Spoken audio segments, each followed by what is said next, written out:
Hey guys, welcome to my online C. मेरा नाम है देव। आज के इस वीडियो में हम लोग बात करने वाले हैं how to check AIS statement for the assessment year 22 और 23 या फिर फाइनेंशियल ईयर 21-22, यानी जो फाइनेंशियल हमारा खत्म होने वाला है उसकी हम लोग एआईएस स्टेटमेंट यहाँ पे कैसे चेक आउट कर सकते हैं, प्लस ये इंपॉर्टेंट क्यों है एआईएस स्टेटमेंट इस साल से, प्लस आपको फीडबैक देना कंपलसरी है या नहीं है, सारी चीज़ें जानेंगे हम लोग इस वीडियो के अंदर। तो गाइस, सबसे पहले हम लोग एआईएस की बात कर लेते हैं। तो देखिए, लास्ट ईयर यहाँ पे जो है फाइनेंशियल ईयर मिड में यहाँ पे लॉन्च हुआ था, अराउंड मई के आसपास ये लॉन्च हुआ था। अगर मैं इस स्टेटमेंट की बात करूँ तो इसके अंदर आपके सारे फाइनेंशियल ट्रांजेक्शन जो है इन्फॉर्मेशन मेंशन होती है, जो भी इनकम टैक्स डिपार्टमेंट को इन्फॉर्मेशन रिसीव होती है। तो अल्टीमेटली गाइस, यहाँ पे इनकम टैक्स डिपार्टमेंट आपसे फीडबैक मांगता है, जो भी इनको इन्फॉर्मेशन रिसीव होती है, तो आपको यहाँ पे फीडबैक देना पड़ता है कि ये इनको जो इन्फॉर्मेशन रिसीव हो रखी है वो करेक्ट है या नहीं है, या फिर टैक्सेबल है या फिर नहीं है। तो गाइस, इस साल से एआईएस इतना ज़्यादा इंपॉर्टेंट क्यों है, क्या इसके इंपॉर्टेंस है?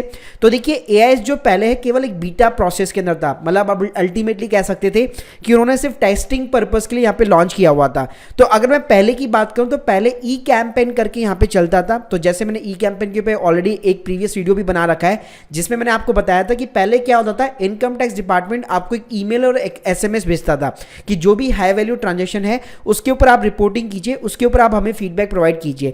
लेकिन अब एआईएस के आने से क्या हो गया, चाहे छोटे से छोटा ट्रांजैक्शन या फिर बड़े से बड़ा ट्रांजैक्शन, सारी चीजें यहाँ पे एआईएस के अंदर रिपोर्टेड होती है। और गाइस, इस साल से यहाँ पे आपको अपने एआईएस को मैच करके ही अपनी इनकम टैक्स रिटर्न भी यहाँ पे फाइल करनी पड़ेगी। अब गाइस, बात करते हैं क्या फीडबैक देना इसके ऊपर कंपलसरी है या नहीं है। तो देखिए, यहाँ पे ऐसा कहीं पे भी लिखा हुआ नहीं हुआ कि फीडबैक देना कंपलसरी या फिर मैंडेटरी है, लेकिन एटलीस्ट आपको रिव्यू करना चाहिए अपने एआईएस को, सारे ट्रांजैक्शन को रिव्यू करना चाहिए, ताकि आपको पता लग सके कि अगर कोई भी मान लीजिए कुछ मिस्टेक्स है या फिर कोई भी गलती है, या इनकम टैक्स डिपार्टमेंट को ऐसी इंफॉर्मेशन रिसीव हो रखी है जो आपने ट्रांजैक्शन किया ही नहीं है, तो एटलीस्ट आप उसको रिपोर्ट कर सकते हैं। मैं आपको एग्जांपल के लिए बताता हूं, जैसे आपने रिसेंटली यहाँ पे धानी ऐप के ऊपर कई सारे लोन के फ्रॉड्स हुए थे। आप लोगों को पता होगा कि पैन कार्ड किसी और का, लोन किसी और ने अवेल कर लिया।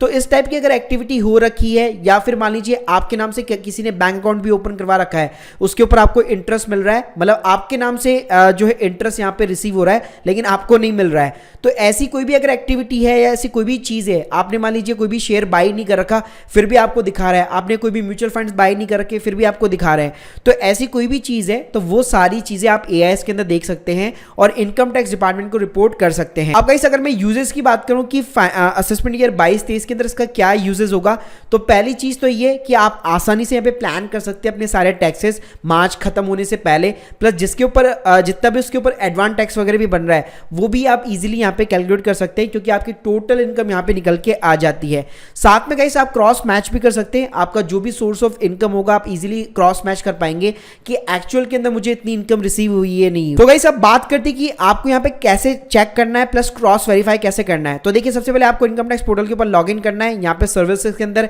एआईएस बटन के ऊपर जाना है, प्रोसीड बटन के ऊपर क्लिक करना है। तो गाइस, यहाँ पे आप देख सकते हैं अभी सिंपली यहाँ पे आपको एआईएस के ऊपर क्लिक करना है। यहाँ पे फाइनेंशियल ईयर 21-22 आपके सामने अवेलेबल हो चुका है, कई लोगों के हो सकता है अवेलेबल नहीं हो, लेकिन थोड़ा तो इसके लिए आपको थोड़ा सा यहाँ पे वेट करना पड़ सकता है। तो आप जैसे यहाँ पे फाइनेंशियल ईयर 21-22 के ऊपर चूज करेंगे, सिंपली आपको दो ऑप्शन दिखेंगे, annual information statement and tax fair information summary. तो अगर आप सिंपली केवल एक समरी देखना चाहते हैं, सिंपली इसके ऊपर आपको क्लिक करना है। तो आप देख सकते हैं यहाँ पे आपको पूरा का पूरा एक ओवरव्यू मिल जाता है कि फाइनेंशियल ईयर 21-22 के अंदर आपको कहां से इनकम हुई। सो गाइस, यहाँ पे आपको हर चीज को यहाँ पे रिव्यू करना चाहिए। फॉर एन एग्जांपल, डिविडेंड की अगर मैं बात करूं तो आपको अपने डीमैट अकाउंट के अंदर दिखना चाहिए कि इतना डिविडेंड मुझे रिसीव हुआ है या नहीं हुआ, या फिर आपको अपना बैंक स्टेटमेंट भी चेक करना चाहिए, वहां पे भी इजीली आपको दिख जाता है। उसके बाद में इंटरेस्ट फ्रॉम डिपॉजिट की बात करूं तो यहाँ पे आपने जो भी एफडी करा रखी है उसके ऊपर भी आपको क्रॉस वेरीफाई करना चाहिए अपने इंटरेस्ट सर्टिफिकेट के साथ में कि मुझे इतना इंटरेस्ट रिसीव हुआ है या नहीं हुआ। इसके साथ में गाइस, यहाँ पे आता है sale of security and units of mutual fund.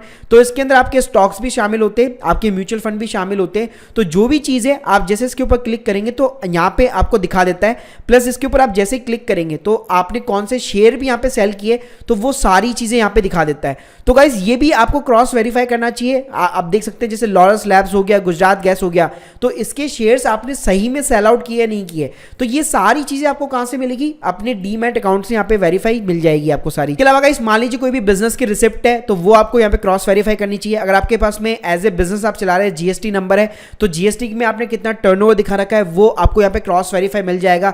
आपको जीएसटी परचेज आपने कितनी की है, कितना आपको क्रेडिट मिला है तो वो भी यहाँ पे आपको मिल जाएगा, प्लस कितने आपने म्यूचुअल फंड या शेयर्स वगैरह बाय कर रखे।